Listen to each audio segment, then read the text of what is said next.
You're listening to the Business for Good podcast, the show where you'll hear inspirational stories about companies making money by solving some of the world's most pressing problems. I'm your host, Paul Shapiro, and I'm glad you've joined us.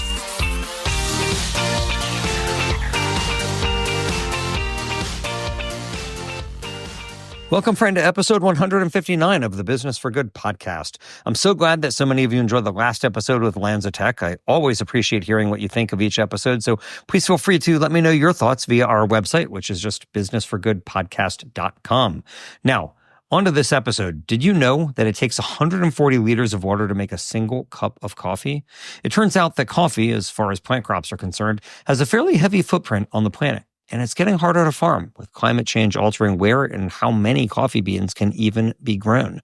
You've heard of making meat without chickens. You've heard of making milk without cows. We even did a recent episode on making chocolate without having to farm cocoa. Well, you can now also get coffee without beans.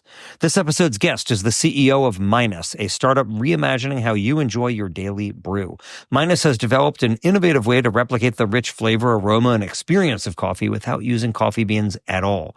Minus's beanless coffee emits 86% less carbon than traditional coffee, and it uses 94% less water and utilizes 92% less land. Made from upcycled ingredients like date seeds and grape seeds, this alt coffee is primarily marketed to women for reasons you'll hear about from their CEO, Maricel Saenz. The traditional coffee industry is rife with challenges, from deforestation and water-intensive farming practices to the instability of supply chains caused by climate change. Minus aims to address these issues head-on with a sustainable, scalable alternative that delivers the same satisfying experience without all the environmental baggage.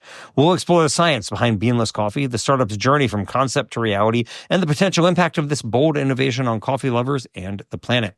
Whether you're a caffeine connoisseur or just curious about how cutting-edge food tech is reshaping our world, this is a conversation you won't want to miss.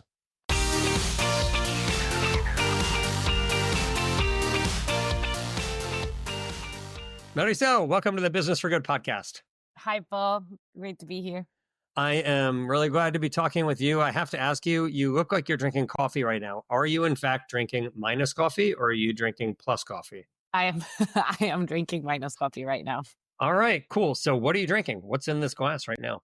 So I'm drinking our newest coffee, which is an instant oat milk latte. So we just launched this product. It has half the amount of caffeine that a traditional cup of coffee, so 50 milligrams, 100 milligrams of L-theanine to smooth the absorption of caffeine, and 6 grams of plant protein. And the goal is for it to give us sustained energy throughout the day instead of those like really intense ups and downs that we get with caffeine.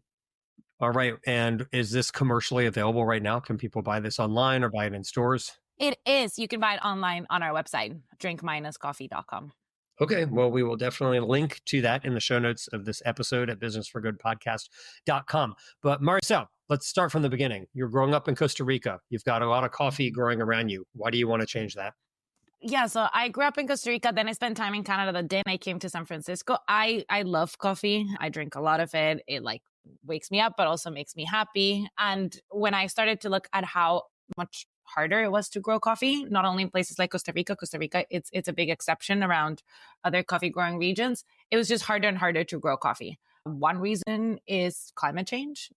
Coffee is a very sensitive crop. It likes the tropics and the areas that it grows because it likes very temperate temperatures, moderate levels of rain, and climate change is just drastically changing that. So the crop is at risk to fulfill the amount of demand.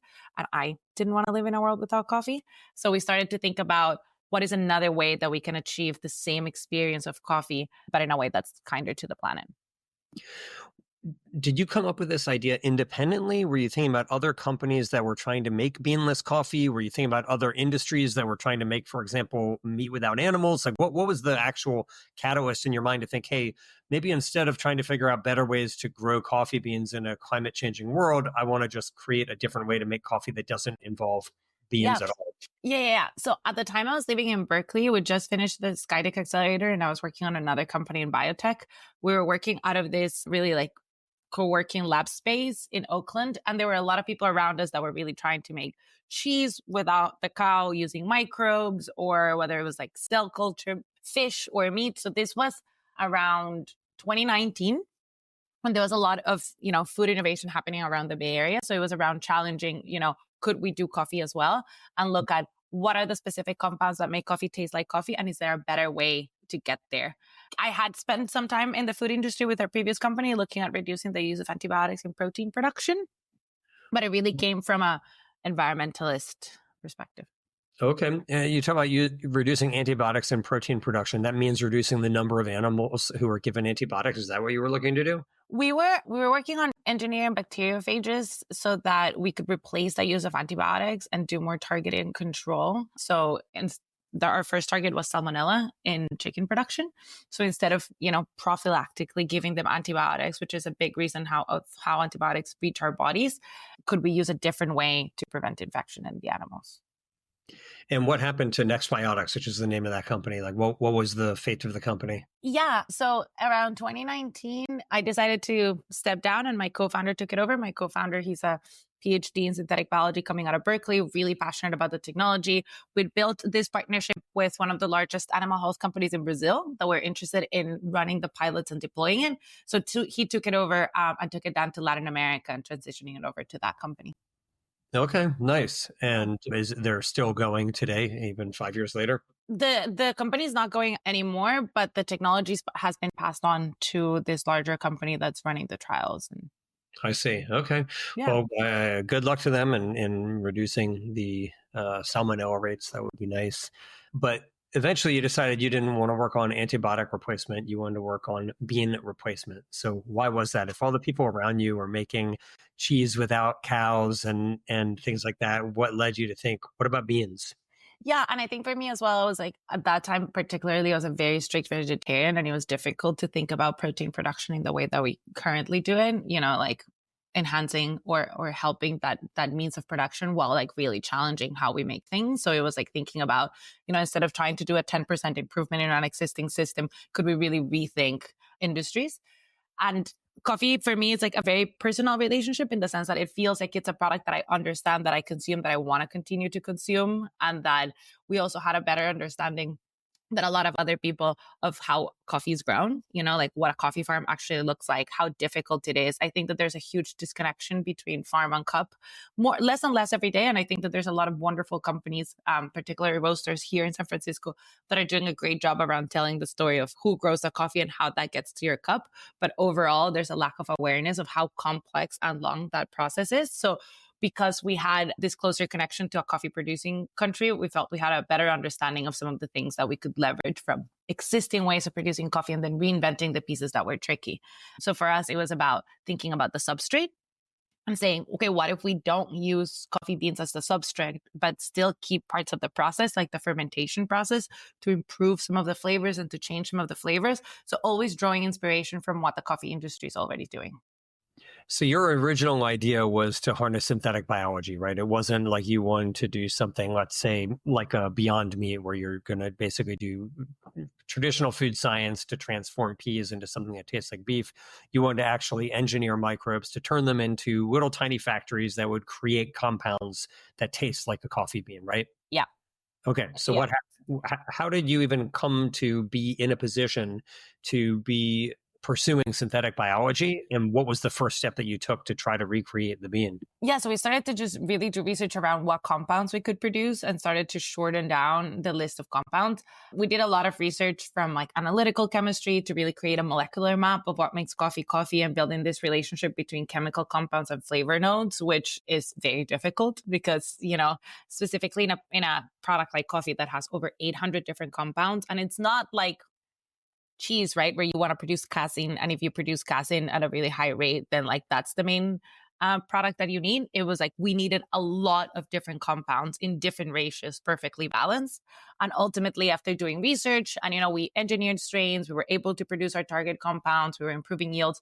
It was just very difficult to make the economics work because ultimately, specifically in food, but also in, alternative crops, cost is and will continue to be one of the main drivers for change. So when you're competing with a commodity, a very high tech solution like engineering, hundreds of compounds to create the specific balance, it was difficult for us to see the unit economics work in the timeline that we needed them to.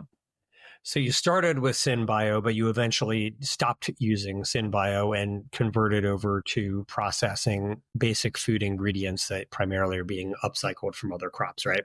Yeah, exactly. So what we did was start to think what were some other ways that we could produce those compounds that might be, equally efficient in terms of quality, but simpler and easier in terms of cost. So again, when we looked at what coffee farmers do with fermentation is they can grab the exact same coffee bean and then have very different flavor notes by changing the fermentation process as well as the strain.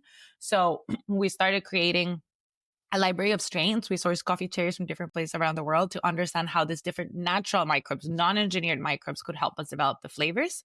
And then what we created from an upcycled perspective, it was trying to reconstruct the molecules that we would find in coffee so we could feed them to the microbes. So instead of engineering a microbe to produce the specific compound, giving the microbes the food as in the base, and then using them to develop the acidic notes, the floral notes, the sweet notes, and having that library of strains that allows us to create a bunch of different flavors.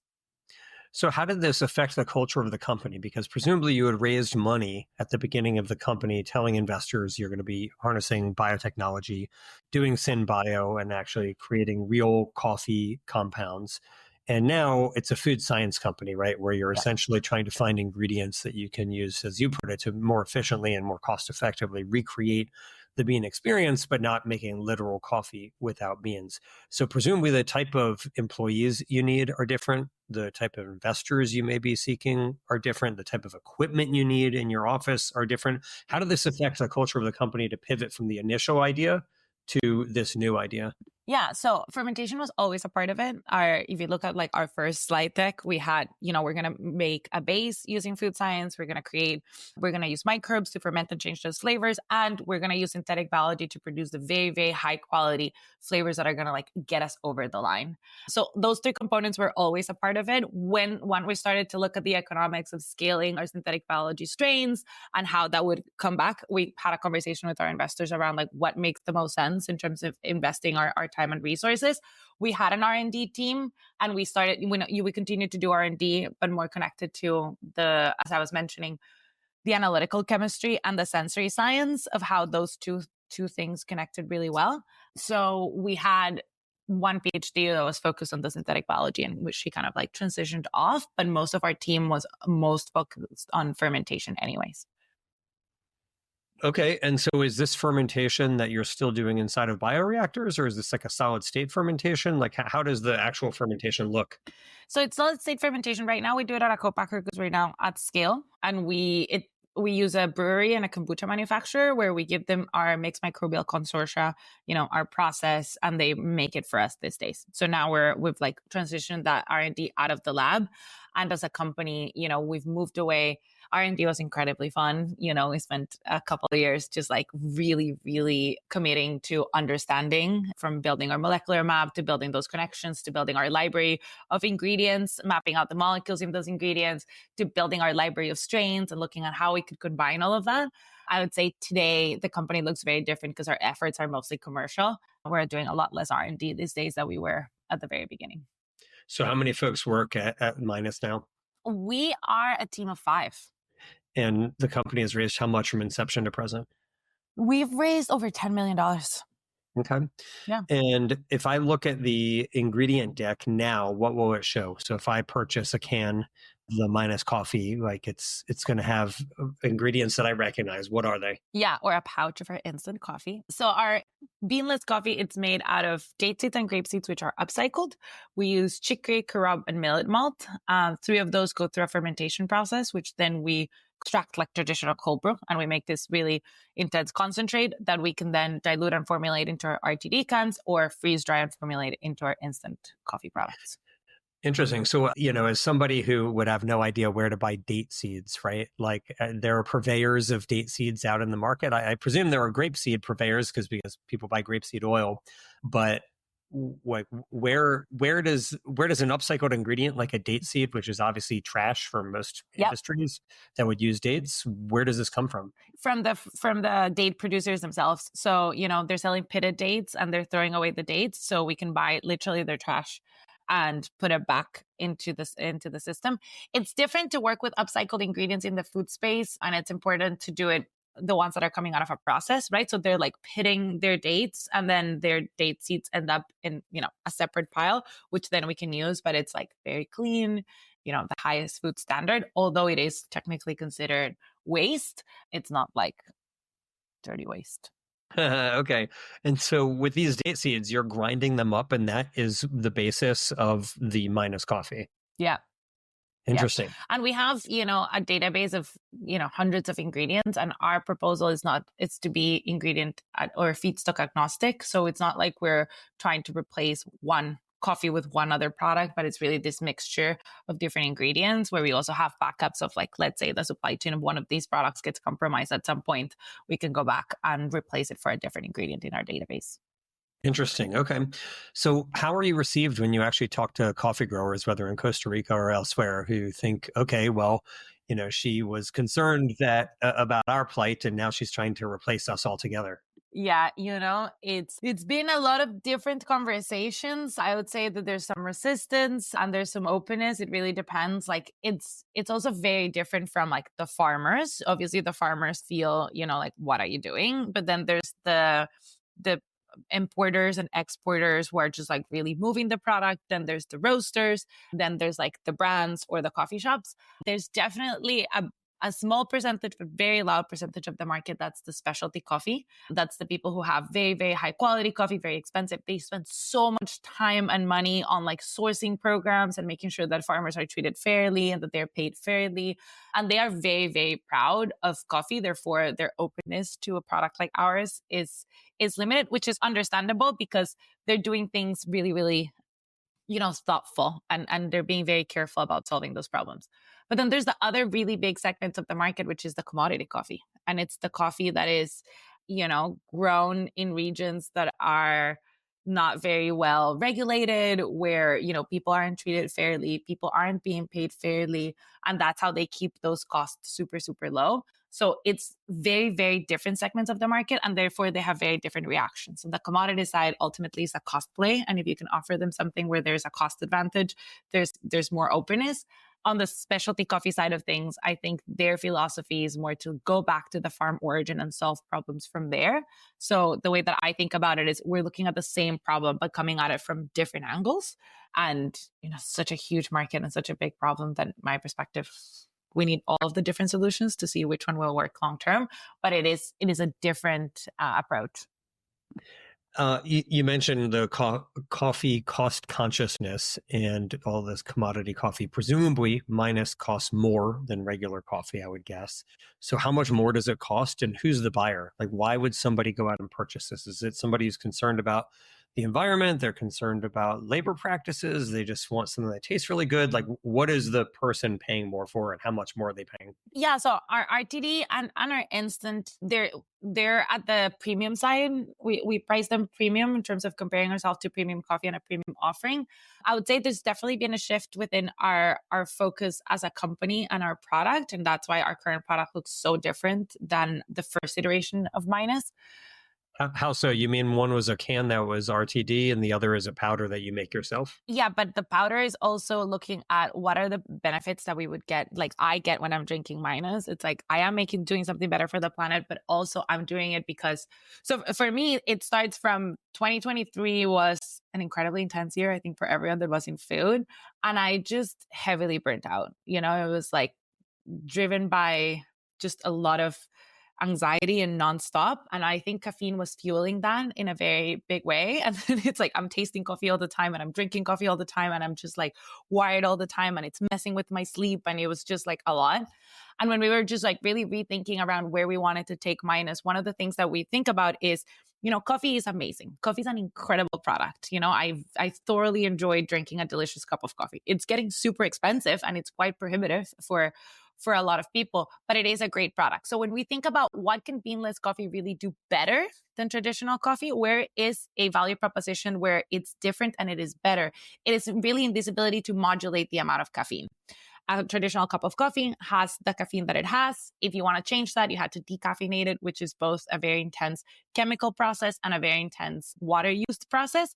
In our case, we add caffeine to our mixture. So that gives us the ability to be able to launch a completely decaffeinated product, a half caffeinated product, a double caffeinated product. So we decided to focus on looking at consumers and their relationship with coffee. So they are the ones who love coffee, want to buy a really expensive specialty coffee, $25 12-ounce bag and enjoy it.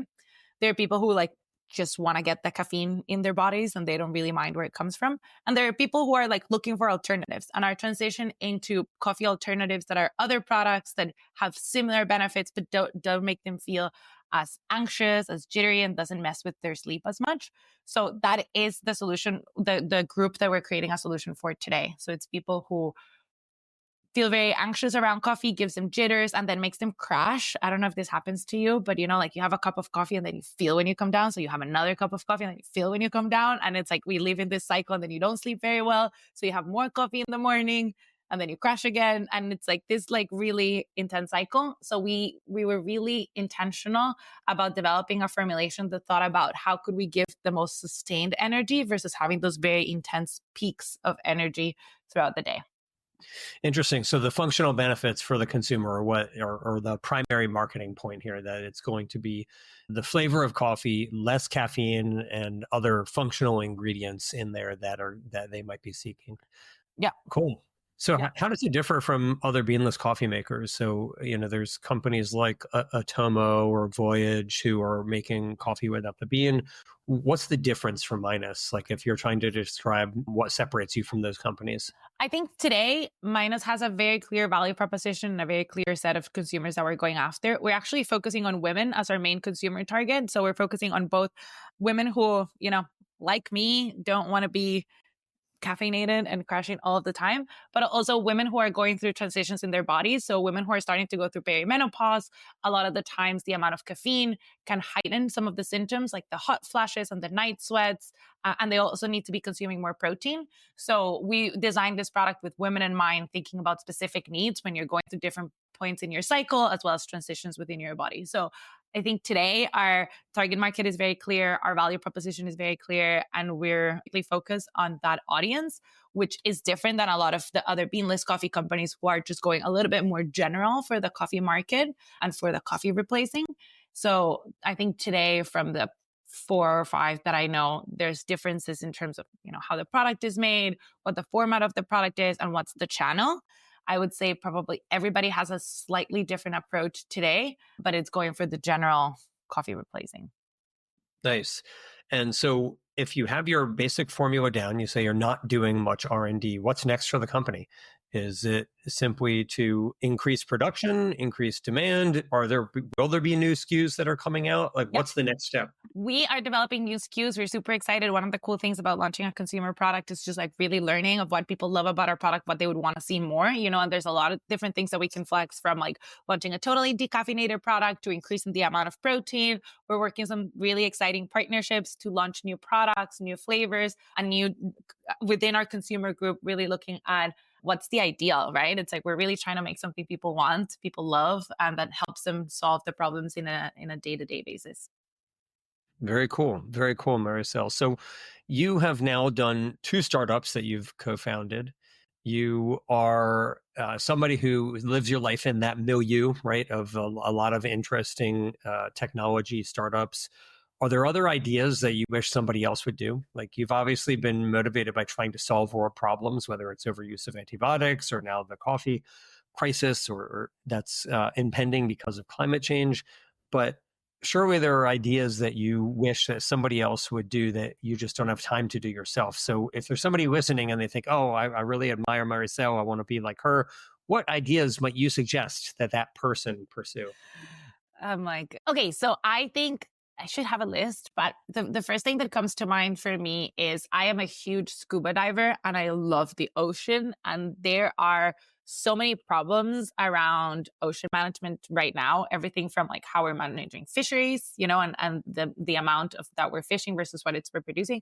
But the main thing that I'm worried about, I would say, less than having solutions or ideas, I have problems that I think are important to think about it best, because that's honestly how you should start. I think a lot of the times, and I've learned that too, right? It's like you have a solution and you're just like thinking about, you always got to start by the problem. And I think one problem that needs more time and attention is to really think about the amount of plastic that there is in the ocean, right? Like we're finding plastic deep, deep, deep in the ocean. We're finding plastic in almost every fish. We're finding it everywhere. And we're also using it everywhere, you know? So I'm very concerned about the state of the ocean from a plastic perspective. I'm also concerned about it from just like residue. You know, we throw so much of our trash, like our agricultural waste, the water in great parts goes to the ocean, and it's bringing a lot of the pesticides and the problems, and that's destabilizing the entire ecosystem. And the problem with the ocean, it's a tragedy of commons, right? It's not mine, it's not yours, it's all of us. Therefore, you know, politicians in 4-year cycles are not really interested in taking care of a problem that needs just like very intense holistic solutions. So that's a problem that I hope somebody is also thinking through. Yeah. And I, you know, there's always like small ideas, but I think as an entrepreneur, you know, they say this a lot at the beginning, and it's funny how after you've done this for a few years, you come back to the basics of like what it really takes to be successful in this space. And I think it's one, fall in love with the problem, right? And like be committed to solving that. Two, make something people want, you know, like just really spend a lot of time understanding your customers. And I think the third really important thing is just who you work with, right? Like at the end of the day, our jobs and our lives are the day to day, and it's the people that you show up with and work with every day. And that includes your team, your investors, your advisors, the people around you. And then the fourth one is just like really learning how to take care of yourself. I think that's what a lot of founders are learning around me, at least today.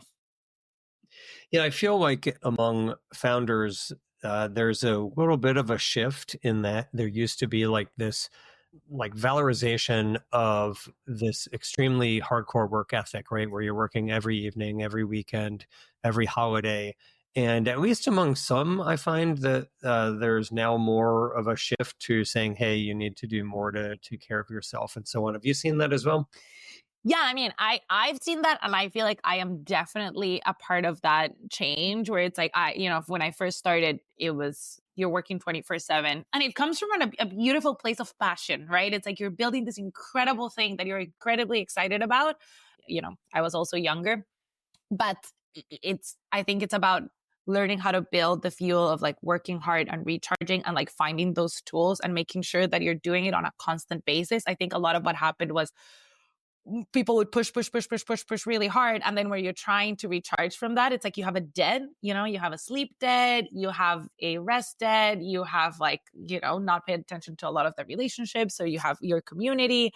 And ultimately, it takes a while to recover those things. So it's more about, I think, from what I've discovered today, being somewhere in balance. And from my perspective, it also allows me to make better decisions, you know, like when I am more clear-minded, when I am more calm, when I've like slept well, I've gone to the gym, I'm like eating well, like all the things that people tell you, you know, when you're like not feeling good and people are like, are you sleeping well? Are you exercising? And you're like, no, you know, I know what I'm supposed to be doing. But when you are doing those things, then I find that I'm just like making better decisions faster and being more productive. So I think the output ends up being very similar. It's just about how you distribute your time and what you focus on. Got it. Okay. Yeah, I definitely find that the amount that I work, like I don't know that I can get as much done if I work less, but I do find that it does seem to promote long-termism for myself, at least in that sense. You know what? I think the main thing that has happened for me, I don't think I'm working any less hours. I think before, when I was like not managing my stress appropriately, even when I wasn't working, my head was going, you know? So I was like going to bed thinking about it, and I was waking up thinking about it, and I was, you know, so it's like this, which is like, you're not really resting, but the hours that you're like working are very similar. So if you really work on like, and here's where like meditation, disconnecting, for me, like reading, or these things are like, you turn off that part. So when you turn it on again, you can like see it with a fresh perspective versus just like been going at it. You mentioned reading, Maricel. Are there resources that have been really useful for you as a founder, either for Nextbiotics or for Minus, that have been useful that you would recommend for others? I think there's amazing resources out there, right? Like from like the YC guides and like all the classic books that I'm sure so many other people have recommended on this podcast, because there's the classics that are really helpful. I actually have really recently enjoyed this book in food specifically called Regenesis by George Monbiot. Have you read it? I have read it and I thought it was excellent, actually. I loved Regenesis, and we'll link to it in the show notes at businessforgoodpodcast.com. It is so good. And I found myself, it's like you're learning about soil at such an intricate, deep level, but it is so interesting to read. And he does a deep dive in all these different methods of production, looking at the good and the bad, and reaching some important conclusions about how we transform the future of food. I found it really insightful and really inspiring. Yeah, one of the things I really liked about Regenesis is that there's really two, among people who think that the current food system is broken and needs to be fixed, there's two groups. One, people who think we need to go back to 19th century methods of agriculture, and another think we need to embrace 21st century methods of agriculture. That is, more biotech, higher yields and so on. And I really find myself in that latter camp, right, of thinking, actually, we need more technology in food, not less, if we're going to feed the planet without destroying it, right? And that's what Regenesis is about, I think. And I really appreciated that about Monbiot's argument. Yeah, but he starts all the way from the other side, right? To be like, what if we go back? What if we go back and try to do this incredibly holistic, interdynamic, interconnected systems of agriculture? And what are the pros and what are the cons? But ultimately, it's just we look at the population growth, we look at the amount of resources that it takes to feed, a person, a family, a country, a planet, and the resources that we have. And it's just the numbers don't make sense. So we need a solution. Yeah, I guess the question is, do you want more land for wildlife or less, right? Because the so-called holistic techniques that you're talking about are extraordinarily land consumptive, right? They take up a lot more land than more modern methods of agriculture do. And if you don't want to have to deforest more and take away even more from wildlife from the limited amount of land that they have left, we have to embrace 21st century techniques of food production. We're literally running out of space, as of today, there's already so little that it's truly wild, even the places that you think you're wild, when you go visit them, you're this is becoming more of a park, it's it becomes smaller and smaller and tighter and tighter. And the truth is cities are growing, right? And that's not stopping. There needs more housing. If anything, we have a housing crisis. We need more housing that starts to expand. So the idea that we're going to now use more land to grow more food, I'm not really sure where we're getting it from. Right. Yeah. We're not going to be farming the moon. We're not going to be farming Mars. We have one celestial body to farm. And the reality is that we're going to have 2 billion more people on the planet in the next 30 or so years. And we have to feed them. So, and we want to feed them with good, high quality food, right? I think that's something that we keep forgetting. It's there's cheap ways to feed people full of food that's not good for you. But we all need vegetables, and we need fruits, and we need foods that are, high in nutrients. So it's a challenge. Well, I very much hope that some of those 2 billion people in the future are going to be drinking minus coffee, Maricel. Me too. And they will be having a lighter footprint on the planet as a result of it. But congratulations on all of your success, from founding the company and raising $10 million and getting product into market. It's a very high bar for these food tech companies to finally get something on the market, and you're doing it. And I wish you the best of success with it. I really appreciate that, Paul. Thank you so much. And thank you for having me here and sharing a little bit about our story. Thanks for listening. I hope you found it useful. And if you did, please let the world know. Leave the show a 5-star rating on your favorite podcast app and share the episode with your friends. Who knows? Maybe you'll inspire one of them to be in the business of doing good themselves.